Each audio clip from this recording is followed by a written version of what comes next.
Hello guys and welcome back into a new brand video.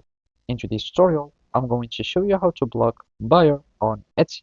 So make sure to watch the video to the end and follow these simple steps. So basically, all we'll be needing to do is just to search for uh, the buyer account or the buyer profile, and simply we can block them from there.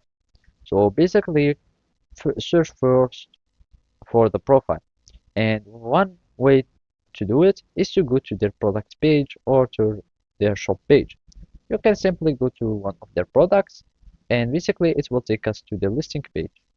Now, if we go down, we'd find like the profile or the name of the profile. So as you can see, this is the name of the profile. Either we can search for it and basically let's just go here and search for it and we can find the profile. Otherwise, you can simply go to the store. So this is the store name. We click on it and then it will take us to the shop page.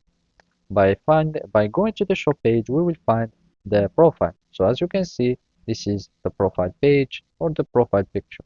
We click on the profile and from here you will be able to find the profile. So as you can see, there is something that you can do, which is block this person. And of course, since you want to block the seller, you will need just to click on block this person and confirm by clicking on block, and basically that's it. In case you want to unblock it, you will need just to do the same procedure. You will need just to search for the profile again and click on unblock this person. And by that, you will be able to block this person and you won't be able to see their products again or their listings again. And you will need just to go to the profile page. So basically, that's it. Thank you for watching and see you next time.